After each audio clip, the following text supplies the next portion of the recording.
Hi, everyone. Today we have a special guest, Heidi Marquez. She's with Holistic Space. We are going to talk about attachment style and how it's going to affect our body physically. The first question for Heidi, how does attachment wound show up physically? And what should we do with that? Hey, just a little bit about me. I've applied all these understandings to my personal life, and that is why, I fully understand the whole attachment styles and how it shows up in our body. For example, I'll just use myself. I identified as a dismissive avoidant at some point. The goal is to be secure, but I know that I've been a dismissive avoidant based on how I've shown up in my relationships and also how I've learned how my body responds to whether there is closeness or conflict, depending on the relationship. Particularly, there's even things within my body that I learned to fully release with practice in order for it to not affect my health, present moment health, let's just say. So it really requires a lot of awareness, let's just say. Awareness of what it is we're feeling and why, and get curious as to why we react a certain way or response or just the feeling that comes up depending on the relationships. For me, particularly, I'm just going to identify one in particular.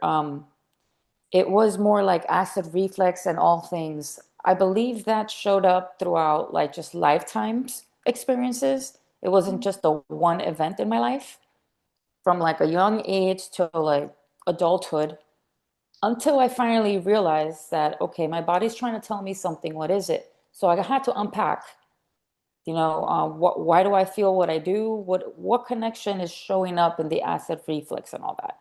After I was able to do that, then I was able to detach from going to specialists and depending on pills. What I'm saying is this is possible for others as well once we become aware of the attachment styles, how they show up, and how we relate to others and just our life experiences, and how our body also talks to us when things may be suppressed within us. I mean, we're human. It's part of the process to remember that we can unlearn these things and also change whatever experiences we might have grown up with to affect our present moment as best as possible.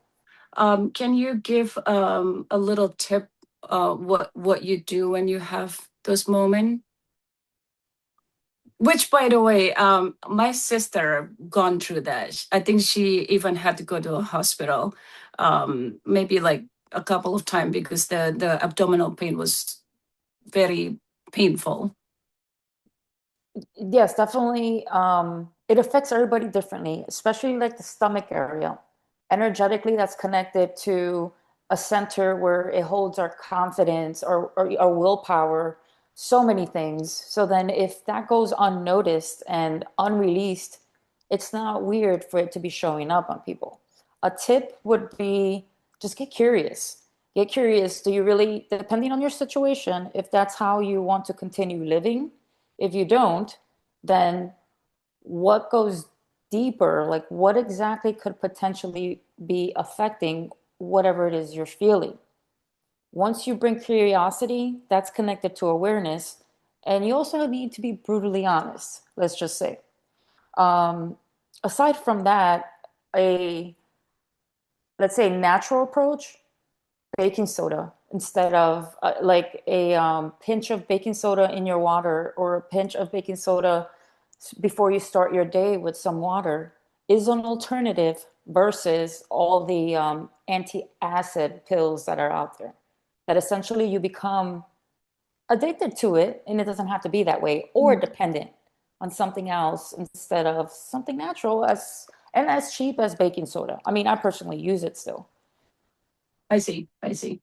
So that's to handle it now, and obviously you still need to work on the issue itself. Otherwise, then you have to take baking soda for the rest of your life. Correct. Yeah, The working part is getting honest with ourselves, yeah, working with someone like yourself or working with someone like me, where we help you untangle exactly what is connected to your symptoms or whatever life, challenge you currently have.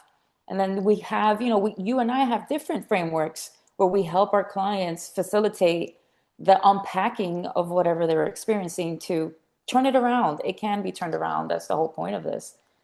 It doesn't yes, have to yes. stay how things are, right? Yes, and there are like what she said, different people handle things differently, and it show up in your body differently.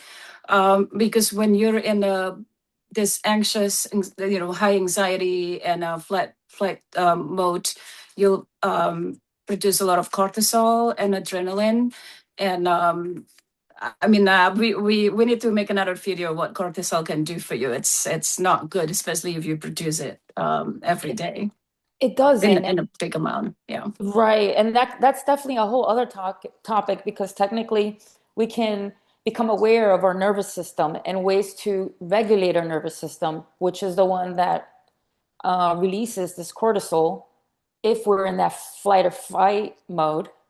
But we can do simple things as simple as a breathing technique because I've learned it.